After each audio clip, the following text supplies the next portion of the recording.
Maybe charity hires should stick to bedpans. That is what Dr. Whitfield said 45 minutes before his entire world collapsed. Hannah Clarke hears it at the vending machine on the 3rd floor of St. Michael's Hospital. The fluorescent lights buzz overhead like insects trapped in plastic, and his voice carries the way voices do when someone wants an audience, loud enough for the nearby nursing station to catch every word, casual enough to seem like idle observation. She doesn't turn around. Her hand is already reaching for black coffee, the kind that tastes like burnt rubber and necessity, and her jaw does something small and invisible, a muscle tightening behind her teeth that nobody sees. "I'm serious," Whitfield continues to his resident, a nervous kid named Torres who laughs on cue like a trained seal.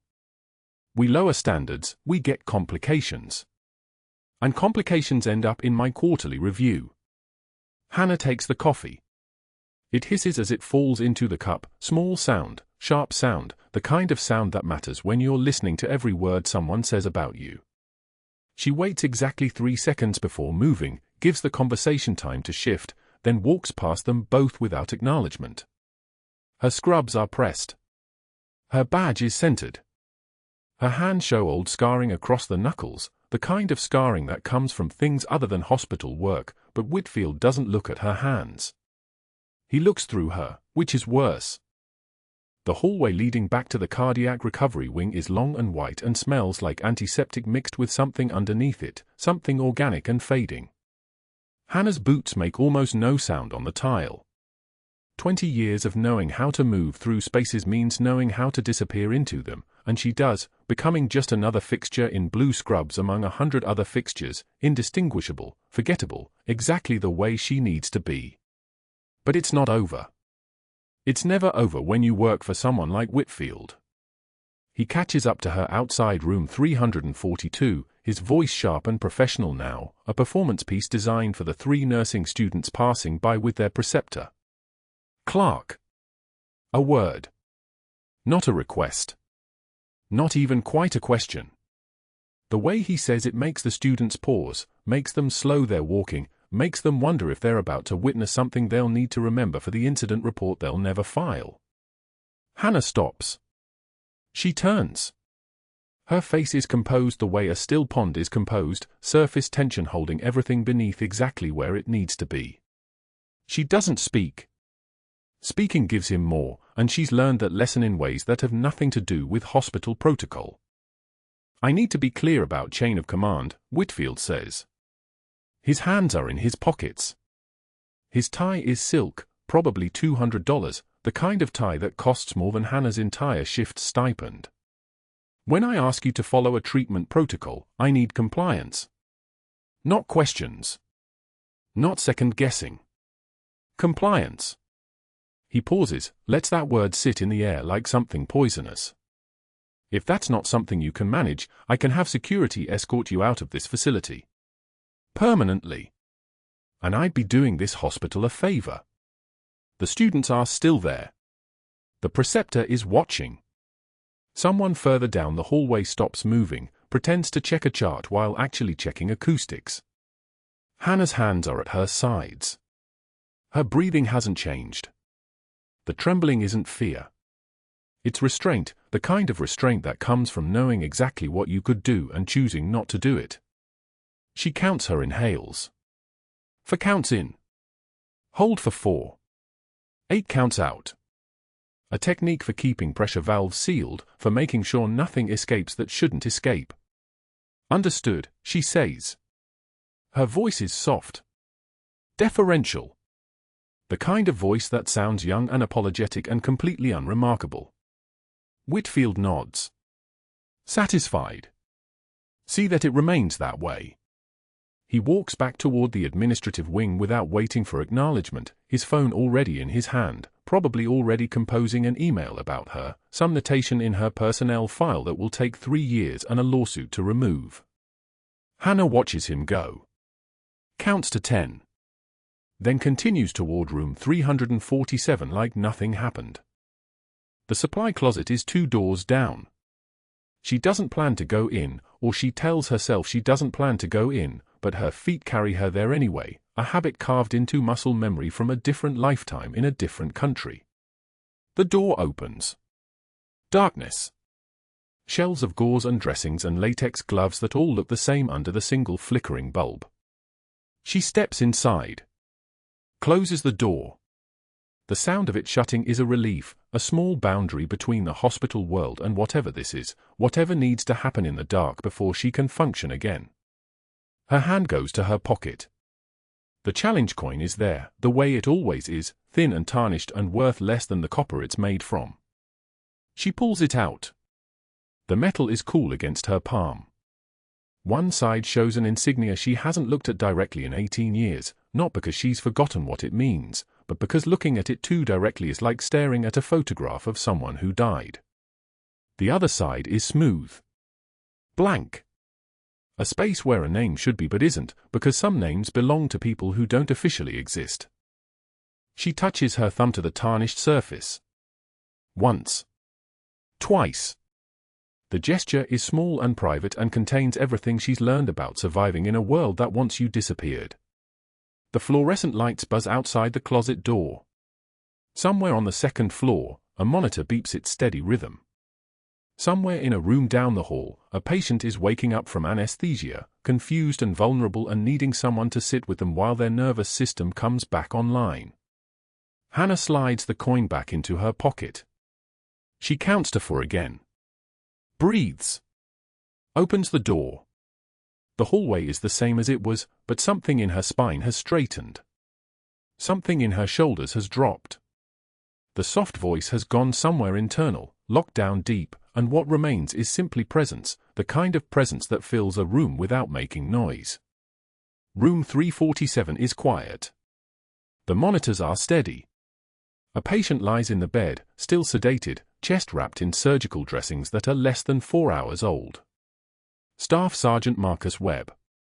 28 years old. Cardiac surgery post-op, stable vitals, expected to wake within the next 2 hours.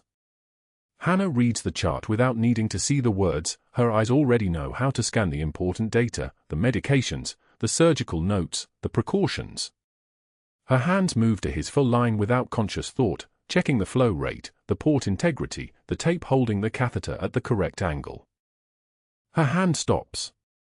There's a moment, just a moment, where something recognizes something.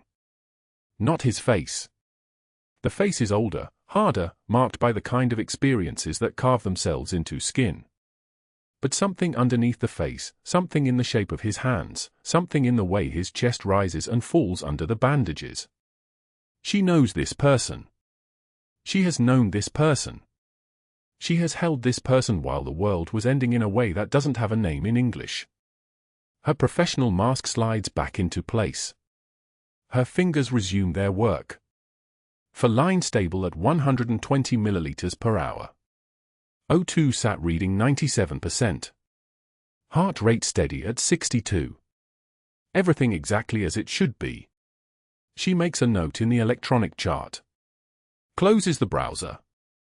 Steps back from the bed with the kind of careful distance that says this is a patient, nothing more, just another name on a roster of recoveries and complications. But her hand touches the coin in her pocket one more time before she leaves the room. The hallway stretches ahead of her, white and endless and full of people who have no idea that the universe just tilted on its axis.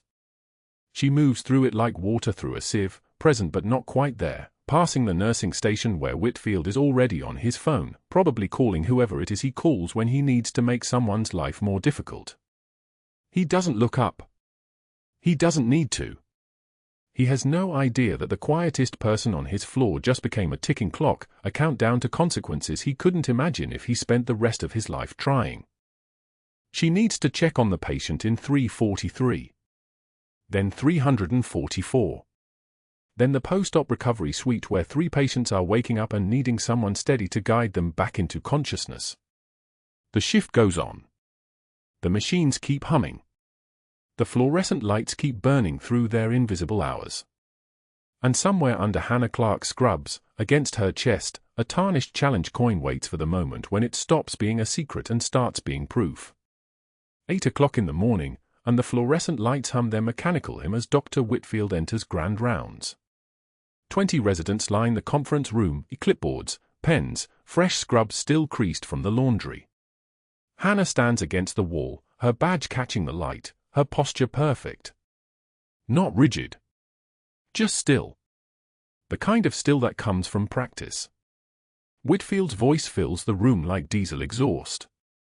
"This is what happens when we lower our standards," he announces, his hand sweeping across the projected patient charts behind him, Hannah's handwriting enlarged to humiliation size on the screen. Room 347's vitals. Room 348's medication log. Room 349's post-op assessment. Her meticulous documentation rendered clinical evidence of incompetence by his tone alone. Nurse Clarke here believes protocols from her community college textbook trump evidence-based medicine, he continues, not looking at her, never looking at her, because the performance isn't for Hannah. It's for the residents. It's for the power in the room. Notice the frequency of her vital sign checks, unnecessary documentation, wasted time, outdated thinking. He taps the screen with a laser pointer that flicks red across her words like an accusation. This is textbook inferior practice. I want you all to recognize it. Study it.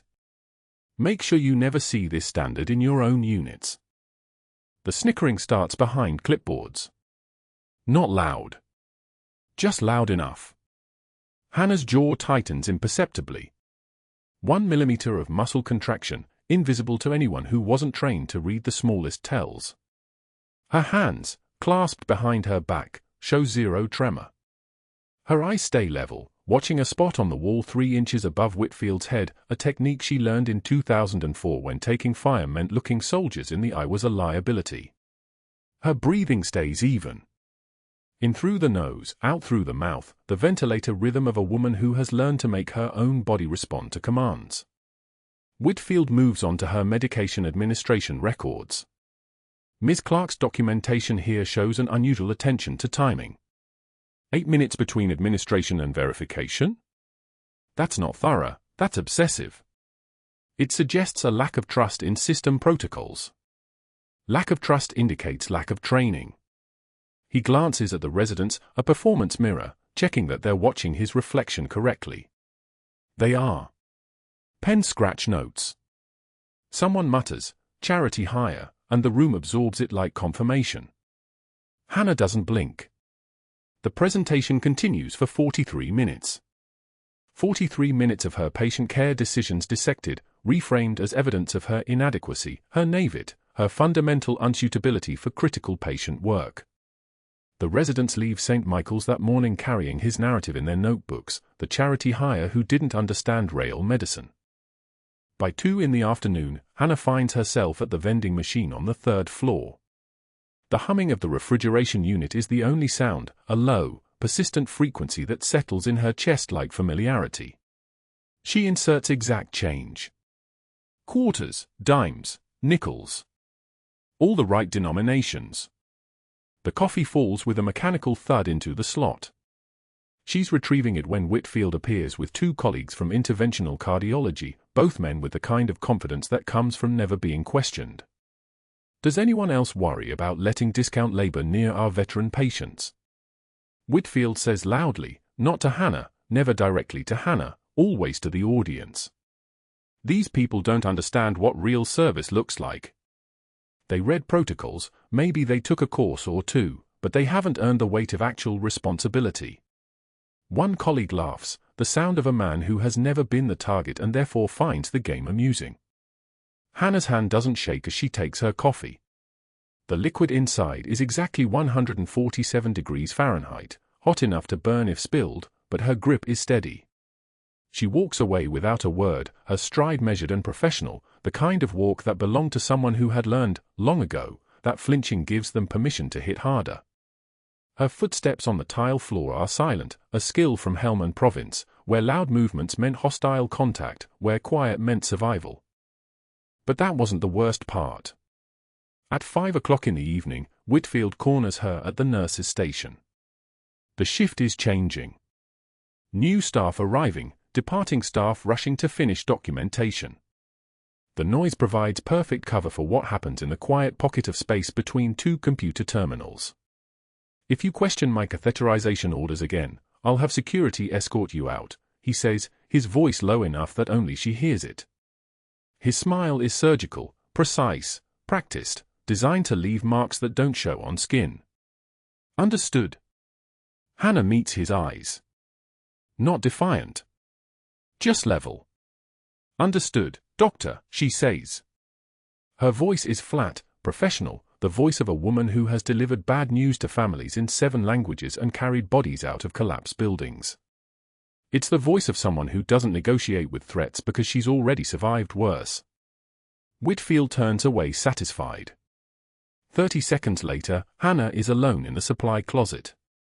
The door closes with a soft hiss, the sound of pneumatic mechanisms equalizing, air pressure finding balance. Her hand grips the tarnished challenge coin in her scrub pocket until her knuckles go white. The metal warms against her palm, worn smooth from 20 years of worry, of holding on, of remembering. The coin is the size of a quarter, heavy as a secret. On one side, the Marine Corps emblem. On the other side, etched so faintly it's nearly invisible, the call sign Reaper 6. What Whitfield doesn't know is that Hannah has documented 17 unnecessary cardiac catheterizations in 3 weeks. 17 procedures billed to veterans, combat trauma syndrome patients who present with anxiety symptoms that mimic cardiac markers, men whose chests tighten from PTSD, not from blocked arteries. All 17 patients were scheduled by Whitfield. All 17 procedures resulted in equipment fees flowing to MedTech Solutions, the device supplier where Whitfield holds a consulting contract worth approximately $147,000 per quarter. Hannah has their names. She has their chart numbers. She has the billing codes. She's been documenting everything in an encrypted file on a personal laptop at home, cross-referenced with FDA reports and previous litigation against similar billing fraud. She's been gathering evidence like ammunition. By 6 o'clock, Whitfield makes his first call. His office door is closed, the afternoon sun slanting through the windows at an angle that makes the glass look like a weapon. The call goes to the hospital board chairman, who is on the golf course in La Jolla, mid-swing on the 18th hole.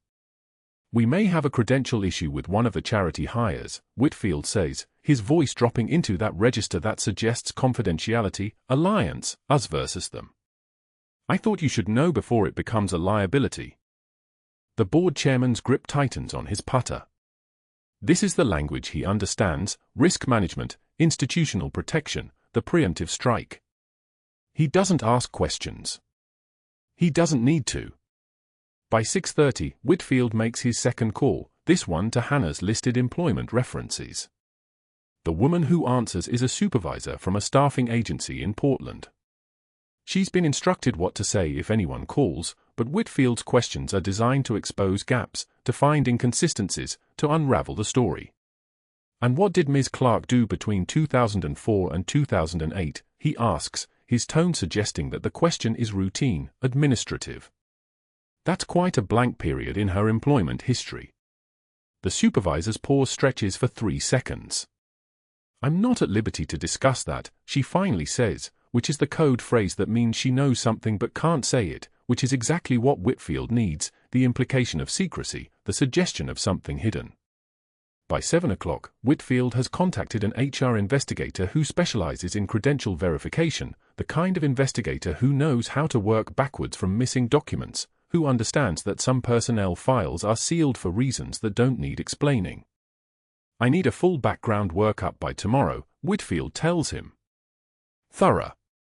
I suspect there may be fabricated qualifications." Hannah has no idea the walls are closing in. She's in room 347, checking Webb's sternotomy incision, running her fingers along the edges where the surgical staples hold the chest wall closed. The incision is healing normally, no signs of infection, no widening, no drainage that would indicate compromise.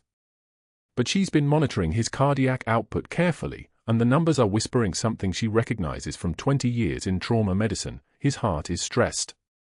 The bleeding she noted 8 hours ago was minimal, but his heart rate is climbing. 74 beats per minute at rest. 82 when he moves. 90 when she walks away. As she adjusts his monitors, Webb stirs from sedation. His eyes open without focus, pupils dilated, his mind still caught somewhere between the medication and consciousness. Fallujah, he mumbles, his voice thin and desperate. The school, someone kept me breathing. Hannah's hand pauses on his wrist for exactly 2 seconds. 2 seconds in which 23 years of compartmentalize and hold firm. 2 seconds in which she verifies what she already knew. This is Marcus Webb, age 31, who was 7 years old in 2004 when the ceiling of the Ulkud school came down and the snipers started firing, and she covered his body with her own and breathed for him for 40 minutes until the dust settled. "Rest, Staff Sergeant," she says quietly, her voice the same professional register she uses for every patient. "You're safe. You're at St. Michael's in San Diego. You're going to recover." Webb's eyes close. His breathing evens. He doesn't remember her. 23 years have passed and his brain has archived that day into trauma-induced amnesia, the mind's way of surviving something no 7-year-old should survive. But his body remembers.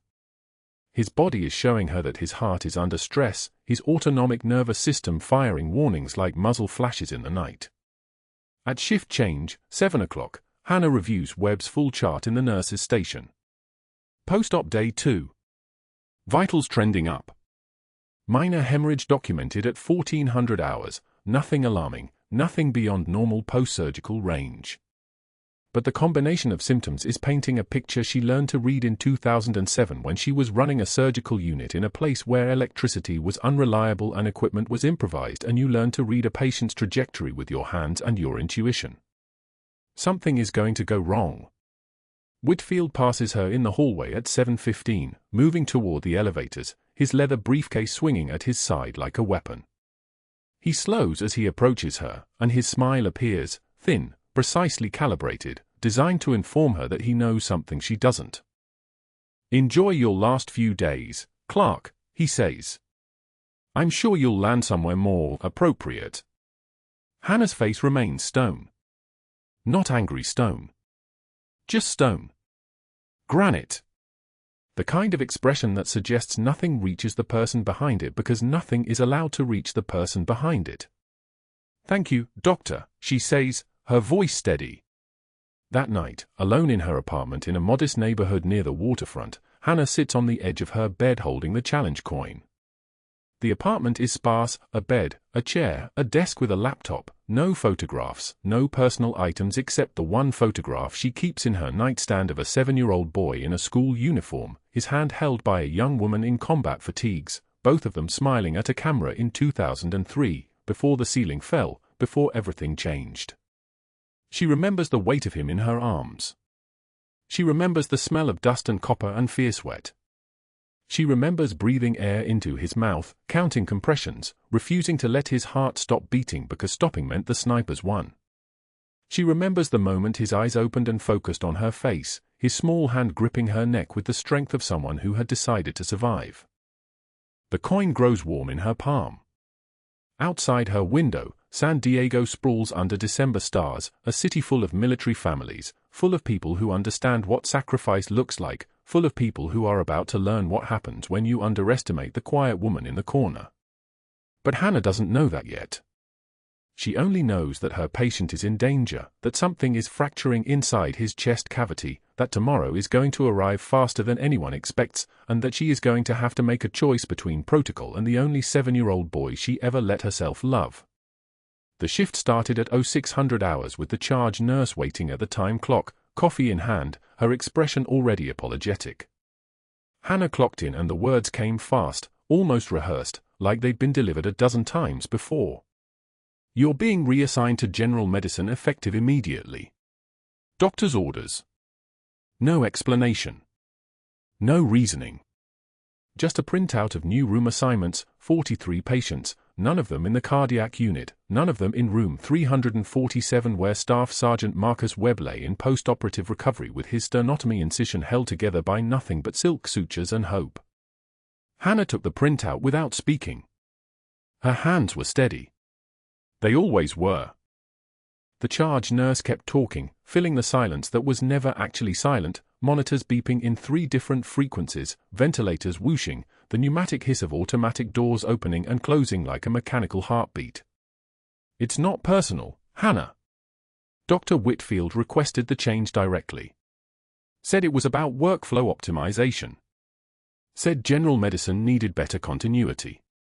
The charge nurse's eyes were apologetic, but her shoulders were shrugged, the universal gesture of powerlessness. Hannah had worn that same shrug for 20 years. She understood it perfectly. By 06:30, Hannah was on the 3rd floor pushing a med cart down a hallway that smelled like industrial linen and floor wax, checking vitals on patients whose names she wouldn't remember by tomorrow.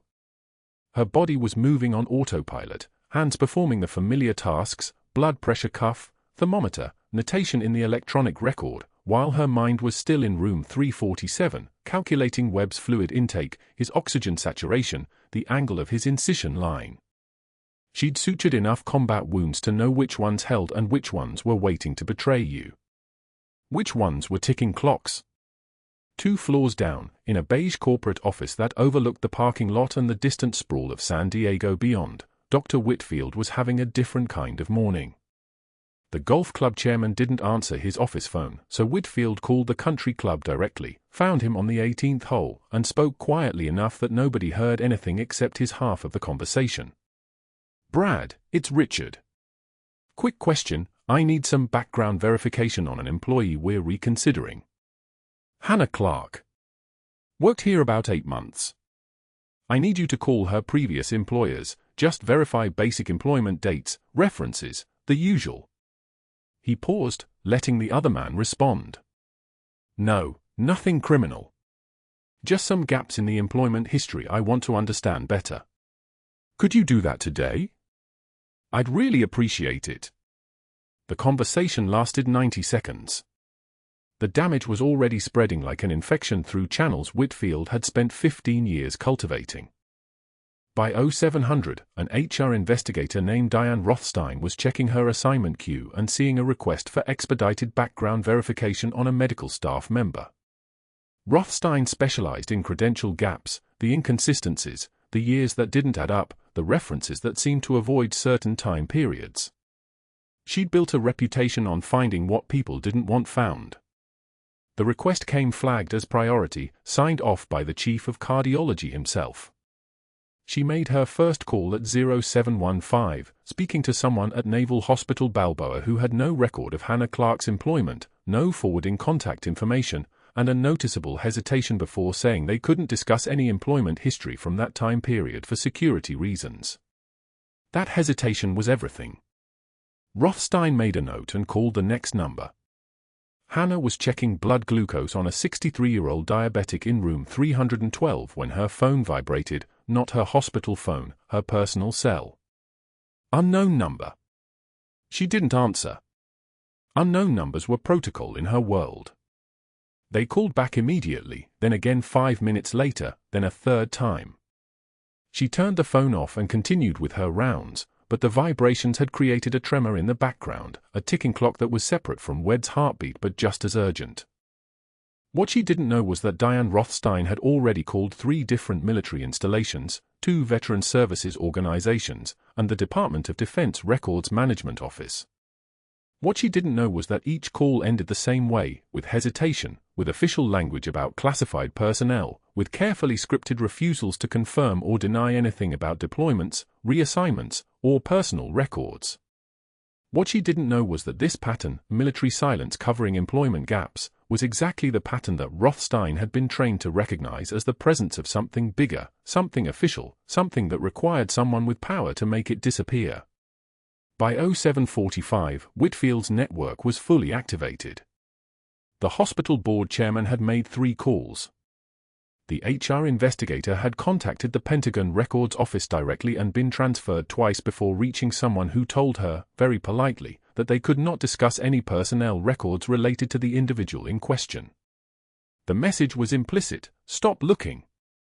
But Rothstein had built her career on implicit messages, and implicit messages meant there was something there that someone important wanted to remain hidden. She documented everything and sent her preliminary report to Whitfield at 0748. Employment history contained significant gaps, 2000 to 2009. Military service records are flagged as sealed to classified. References from civilian employment are dated 2009 forward. Recommend credential review before continued patient care assignment. Hannah was still on the 3rd floor when the first code blue announcement came. Not from general medicine. From the cardiac unit. Room 347. The intercom crackled with controlled urgency. Code blue, cardiac care unit, room 347. All cardiac response personnel to room 347. Her hands froze on the blood pressure cuff she was holding. She heard the name on the intercom, Patient Webb, Staff Sergeant Marcus Webb, and something in her chest shifted, a piece of machinery falling out of alignment. She was 3 hallways away from him now. 3 hallways and 1 organizational barrier and 1 doctor's explicit orders. She finished applying the blood pressure cuff because discipline was all she had left, because protocol was the last wall between control and chaos. The reading was elevated, 148/94. The patient asked if he was going to be okay and Hannah told him yes without thinking, because some lies were merciful and some promises were made to strangers because you couldn't keep the real promises to the people who mattered. She was walking toward the stairwell when a resident rushed past, face flushed, voice urgent. His sternotomy incision is bleeding out, they're calling surgery, but his vitals are bottoming. The resident didn't stop. Didn't see Hannah. Didn't know that the quiet nurse he'd passed in the hallway had performed open cardiac surgery in desert tents with shrapnel falling like rain, had stood in operating rooms lit by flashlights and chemical glow sticks, had hands that could find a heart by touch alone when everything else failed. Hannah's feet turned toward the stairwell. Protocol was protocol. Reassignment was reassignment. She was general medicine now, not cardiac, and violating those orders meant violating the last authority structure that had ever claimed her.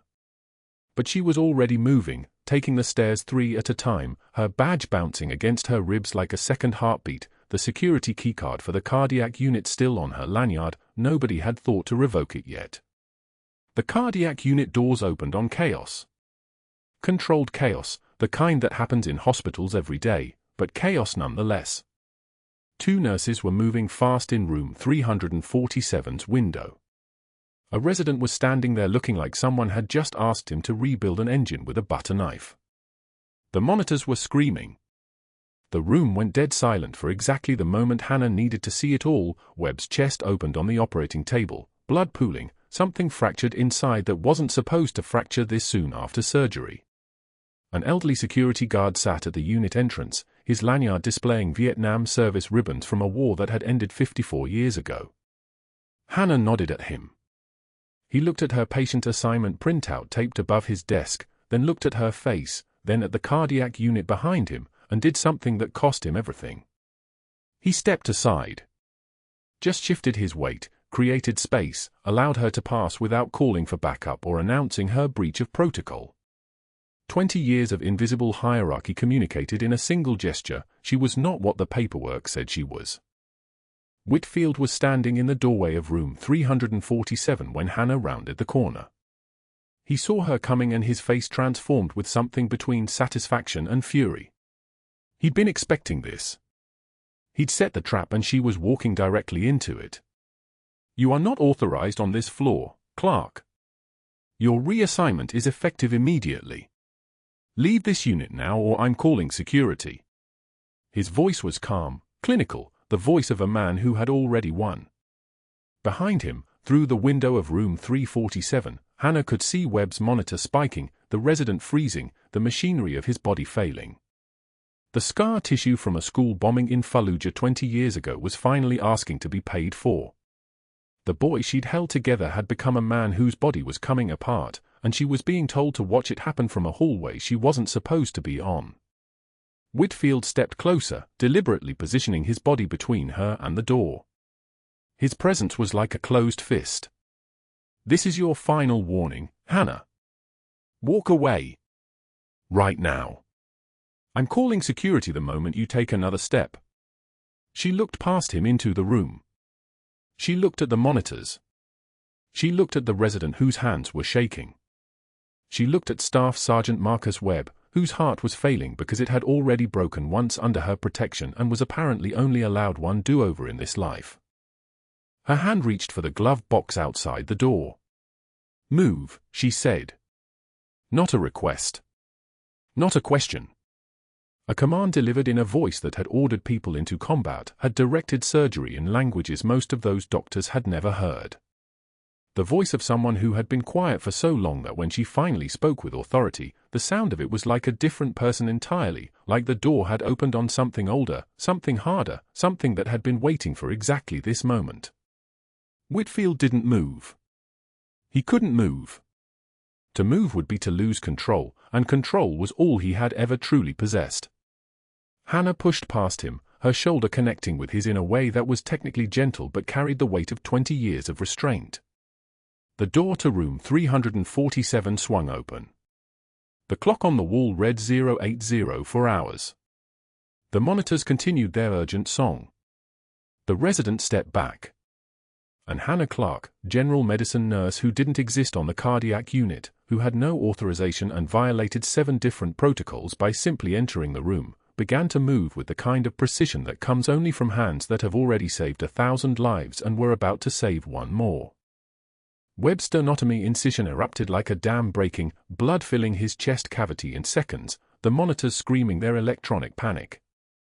His heart rhythm dissolved into chaotic fibrillation, the waveform on the screen dissolving into useless noise. Hannah didn't wait for the crash cart. She didn't wait for the surgeon. She didn't wait. Her hands moved toward the sterile field with a kind of precision that comes only from muscle memory older than her civilian life, older than the name she'd been living under for 18 years. "I need direct access now," she commanded, her voice dropping an octave, not asking, not requesting. The resident stammered something about protocol, about waiting for cardiothoracic, about her not being authorized on this unit. Hannah was already gloved, already positioned. Her fingers found the edges of Webb's surgical incision and pulled, spreading the sternum with her hands because there was no time for instruments, no time for hesitation. Blood spilled across her gloved palms, warm and familiar as an old language. The resident stood frozen. Whitfield appeared in the doorway, his phone already rising like a weapon.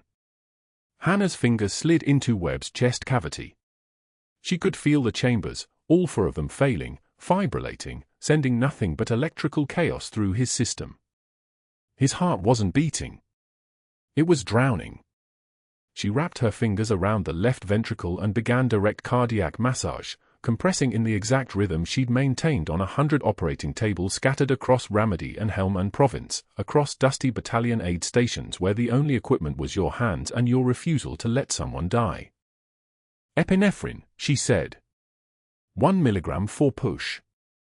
The resident didn't ask for verification. Didn't ask if she had authority. The tone, that particular flatline authority, made obedience the only rational choice. The resident's hands moved. The medication went in. Hannah's fingers never stopped their rhythm, counting silently, 1 Mississippi, 2 Mississippi, 3 Mississippi, the compression deep and deliberate, finding the space between the ribs, pressing down through layers of tissue and muscle and will. 30 seconds. The monitor still screaming, still chaos. 1 minute. Whitfield's voice cut through like a saw blade, "Security, now." Hannah heard him, but her hands belonged to Webb now, to the 7-year-old boy she'd shielded with her own body in a Fallujah schoolyard when the first bullet came, to the child she'd kept breathing when his lungs had filled with dust and blood and the certainty of death. 120 seconds. The resident watched like he was witnessing someone work in a language older than hospitals, older than protocols, older than the rules that governed everything he'd learned about medicine. At the 2-minute mark, something shifted. The monitor hiccuped. Once. Twice.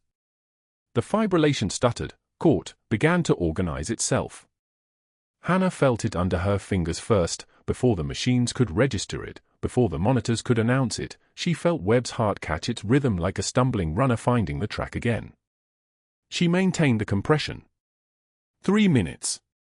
The rhythm was holding now, becoming regular, becoming predictable, becoming alive.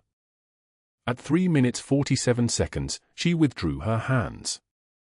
Webb's heart beat under his own power, strong and steady, the monitors singing a different song now, a sinus rhythm, the most beautiful sound in any operating room, the sound of death deciding to wait for another day. The resident stared at her like she'd materialized from another dimension. Like she'd opened a door that shouldn't exist and walked through it carrying something impossible. Whitfield's phone was already moving. He didn't stay to witness what came next. He was already dialing by the time Hannah straightened up, already activating the network of favors and alliances that made him dangerous, already converting witnessing into weaponry. She had saved Webb's life in 4 minutes flat, and Whitfield had spent those same 4 minutes deciding how to end hers. By 1100 hours, Hannah sat in a windowless HR office on the hospital's 3rd floor. The investigator, a woman named Simmons with grey hair and the expression of someone who'd been trained to find inconsistencies in people's stories, slid a folder across a laminate table.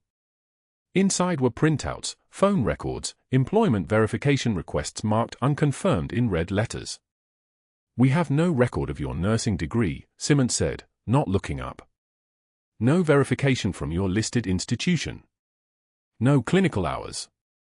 No transcript. No explanation for employment gaps spanning 4 years, 2004 through 2008. Whitfield stood behind her chair like a prosecuting attorney, his arms crossed, his expression arranged into something resembling vindication.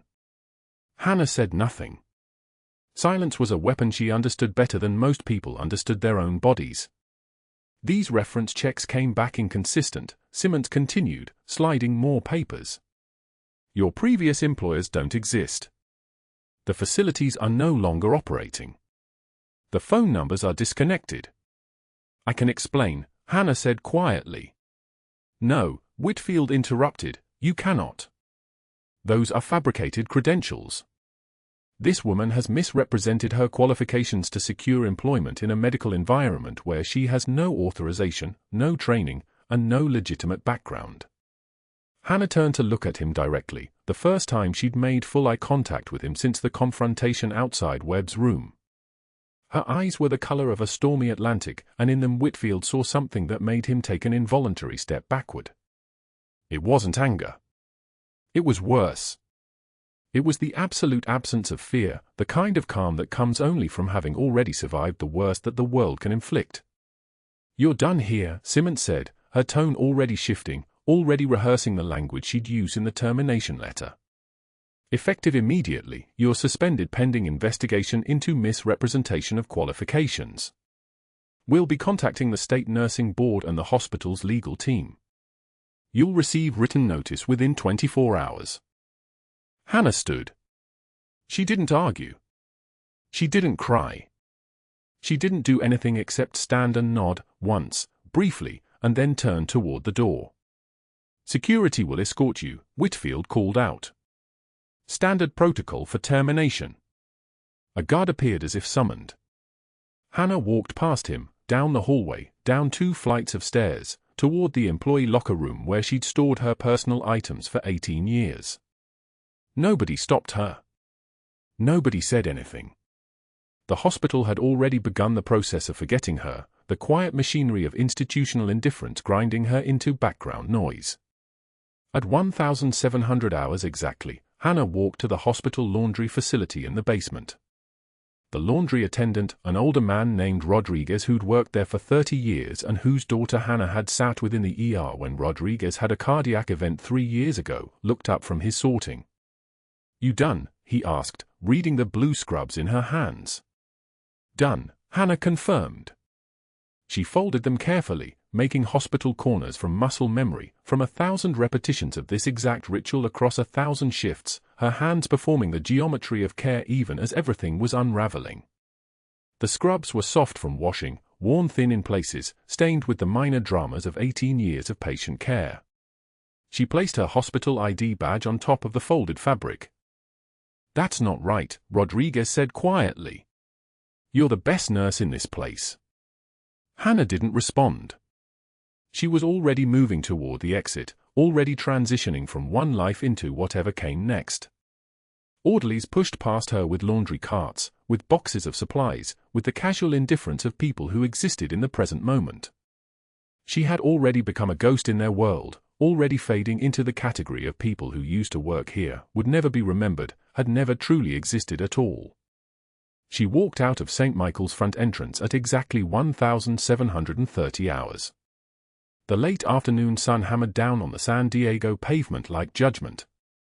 Hannah reached into her collar and pulled out the tarnished challenge coin that she'd kept hidden for 18 years, the only piece of her past that she'd allowed herself to carry. She looked at it once, at the faded emblem worn smooth by decades of hands before hers, by the weight of service that couldn't be spoken about. Then she put it on the outside of her shirt, where everyone could see it. Where the world would finally have to acknowledge what had always been underneath the scrubs, underneath the deferential smile, underneath the carefully constructed anonymity. 3 hours after Hannah walked out of that hospital, everything changed. The television in the lobby flickered, and every screen cut to the same breaking news alert. CNN investigation. Ghost medics, decorated combat veterans who vanished from public record. Hannah's photograph filled the screen, 2004, younger, in combat fatigues, covered in dust and blood, her eyes harder than they would ever be again. The headline burned across the bottom, Master Chief Petty Officer Hannah Clarke, missing after classified operation. She folded the blue cotton one final time, her hands remembering hospital corners even as everything else unraveled. The laundry bag crinkled under her fingers, scrubs that had belonged to St. Michael's for the last time, pressed into a canvas bin at shift change while orderlies pushed past her like she'd already become a ghost. Nobody acknowledged her. Nobody made eye contact. The rumor had spread through the hospital like sepsis, credential fraud, gaps in employment history, misrepresentation. Whitfield had done his work well. Her badge hung around her neck as she walked toward the locker room, the laminated plastic suddenly foreign against her collarbone after 12 years of seamless belonging. She opened her locker. 2 personal items inside, a uniform cap from 2008 and the tarnished military challenge coin, worn smooth by 2 decades of palming it during triage calls and code blues and moments when the weight of keeping people alive threatened to crack the composure that was all she had left. Hannah Clarke, if that was still her real name, held the coin in her scarred right hand. The inscription caught the fluorescent light, Reaper 6. No one left behind. She pocketed it, closed the locker door, and walked out of St. Michael's at exactly 1745 hours, 7 minutes ahead of the evening shift rotation, her presence already being erased from schedules and duty rosters and the institutional memory of a hospital that would forget her within 3 months. The parking lot was still hot from the San Diego afternoon, but a wind was rising from the coast, carrying the smell of salt water and the distant promise of rain. She'd walked to the hospital that morning from a 1-bedroom apartment in Ocean Beach, a 12-minute commute that had shaped the last 12 years of her life. She'd expected to walk back the same way. She did not expect what was waiting in the hospital lobby. At exactly 18:15 hours, 3 hours after Hannah had crossed the threshold back into sunlight, every television screen in St. Michael's lobby erupted with breaking news. CNN's urgent chyron burned red, ghost medics, decorated combat veterans who vanished after classified operations. The anchor's voice cut through the lobby noise like a surgical blade through tissue. We're following a developing story tonight about military personnel removed from public records following high-level military operations in Iraq and Afghanistan. Our investigation has uncovered at least 7 individuals officially listed as deceased or missing who are now active in civilian life, their military records sealed at the highest classification levels. The screen split. On one side, the anchor. On the other side, a photograph. Hannah Clarke. 2004, Forward Operating Base in Fallujah. Uniform muddy. Eyes carrying the weight of things that hadn't yet happened to the civilians around her. The caption read, Master Chief Petty Officer Hannah Clarke, SEAL Delivery Team, attached to 3rd Battalion, 5th Marines. Status, classified. Current location, unknown. The lobby fell silent. The kind of silence where you could hear the fluorescent lights hum their insect-like frequency. A nurse at the reception desk, Katie, who'd worked alongside Hannah for 4 years without knowing anything about her, stared at the screen. Then at the hallway Hannah had disappeared down an hour earlier. Then back at the screen. The image had changed. Video footage now. Hannah performing what the Chiron identified as emergency cardiac intervention. The timestamp read 3 hours ago. Room 347. Staff Sergeant Webb's code blue. Her hands, moving with the terrifying fluid precision of someone who had spent decades making life-or-death decisions in places where there was no backup, no resources, no margin for error. The anchor's voice continued, "This Master Chief Petty Officer saved a patient's life tonight using field medicine techniques. That patient is now speaking exclusively to CNN." The next voice they heard wasn't from an anchor or a news bureau. It came from the administrative wing. Staff Sergeant Marcus Webb, for pole gripping his left hand, walked through the hospital's main corridor with the careful deliberation of someone whose sternum was still healing. His hospital gown was tied improperly. His vital signs monitor beeped at his wrist like a mechanical heartbeat. The elderly security guard at the lobby desk, Vietnam vet, name tag reading, Charles Halloway, ribbons from 3 campaigns polished and visible, turned to watch Webb's approach. Webb's voice, when it came, was steady. Quiet. The kind of quiet that carries more weight than shouting. "I need to speak to the board members.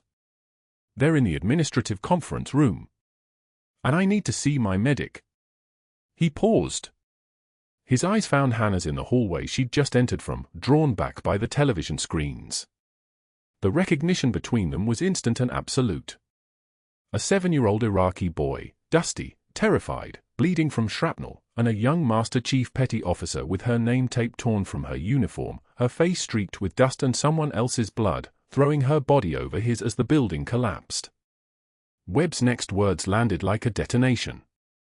"Reaper 6. That's her call sign. Master Chief Petty Officer Hannah Clarke. I was 7 years old in Fallujah. She kept me breathing for 40 minutes under sniper fire. And she just saved my life 3 hours ago." The security guard, Halloway, went absolutely still. Then his hand moved to his chest in a slow, deliberate gesture. His voice cracked when he spoke, "A Master Chief Petty Officer, United States Navy." It wasn't a greeting. It was recognition. Respect. The sound of someone finally seeing what had been invisible for 12 years. He said, "I apologize for every time I didn't understand who was walking past my desk." The conference room doors opened.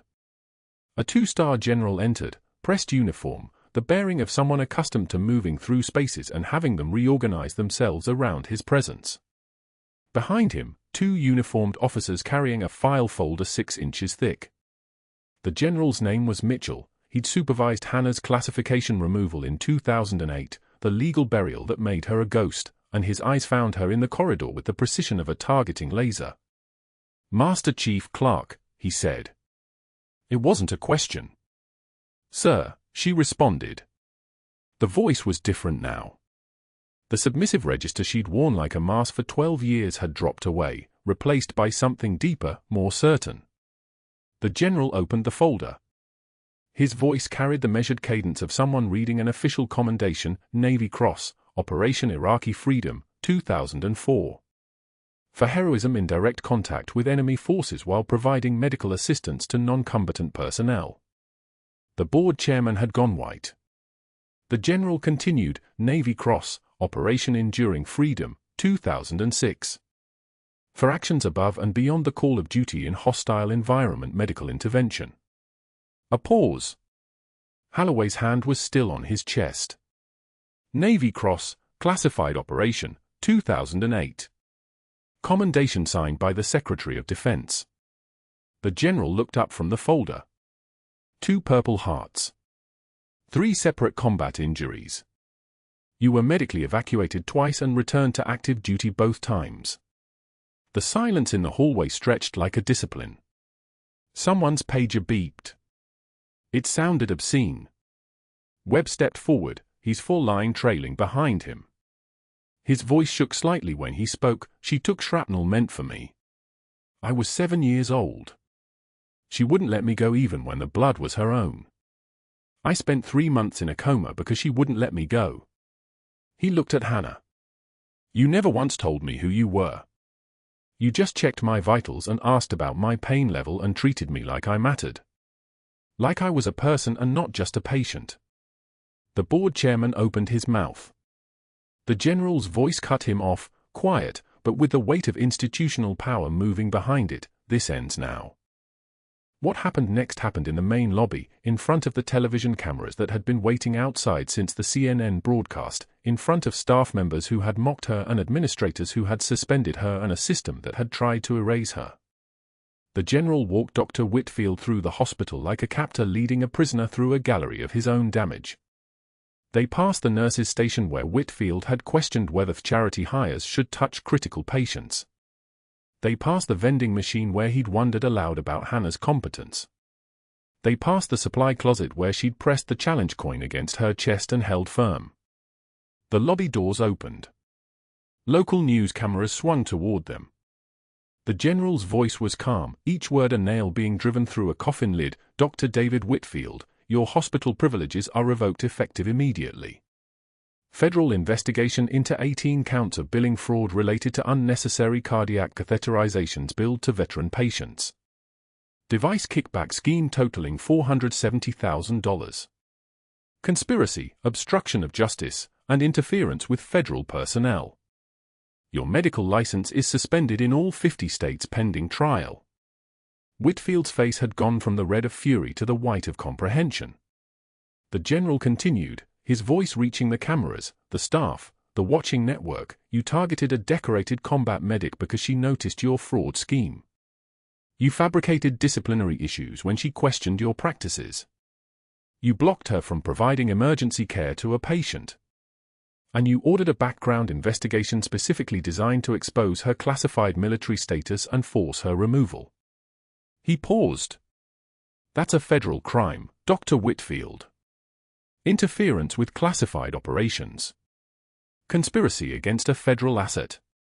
FBI agents entered the lobby. 2 of them. Their credentials visible. Whitfield's attorney would cost him everything. His board support would evaporate within hours. His colleagues would claim they'd never known him well. The general turned to the cameras. Master Chief Petty Officer Hannah Clarke is being formally recognized for her service to this nation. She will be officially reinstated with full honors and back pay. The hospital board of St. Michael's Medical Center will be under investigation for enabling her harassment.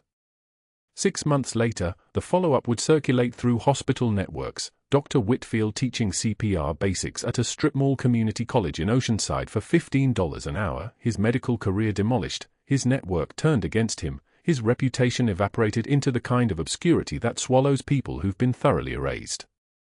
But that wasn't where the story ended. An hour later, Hannah Clarke stood in room 347, back in scrubs, fresh, crisp, issued to her with a formality that acknowledged the 12 years of wearing them without acknowledgement. The tarnished military challenge coin hung openly around her neck now, the inscription finally visible to anyone who cared to look. Reaper 6. No one left behind. Staff Sergeant Webb gripped her hand as she checked his vitals, both of them finally allowed to exist again in the same moment, in the same room, under the same fluorescent lights that had witnessed everything. His recovery was complete. His heart rhythm steady. His gratitude silent and absolute. You saved me twice, he said. Hannah's lips moved, almost a smile, the first genuine one anyone had seen on her face. Just doing my job, Marine, she said. Her voice was steady. Certain. No longer hiding. Holloway stopped by the room that evening, his Vietnam ribbons polished and visible, and nodded at her with the respect of one soldier recognizing another. Master Chief, he said. She returned the acknowledgement with a precision that erased the distance between them. The charge nurse, the same one who'd reassigned her under pressure from Whitfield, approached cautiously, offering an apology that Hannah accepted with quiet grace. We'd like you to lead our veteran care program, she said. If you'll stay. Hannah looked around the hospital, at the fluorescent lights and the antiseptic smell, at the work that had saved her as much as she'd saved others. I'll stay, she said. The words carried the weight of choosing light after 12 years of shadow. That night, Hannah Clarke signed her discharge papers for Staff Sergeant Marcus Webb with her real name, not the one the military had given her, but the one she'd been born with. The pen moved across the signature line with the same precision it had moved through surgical fields and triage decisions and 1,000 moments of quiet competence that had gone unwitnessed and unpraised. The challenge coin caught the light one more time. Then she tucked it back beneath her scrubs, where it would wait for the next moment when someone needed to know that the quietest person in the room might be the one holding it all together.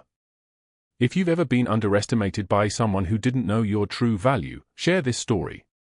And if you believe that real heroism happens in the moments nobody's watching, subscribe for more stories of hidden strength and justice restored.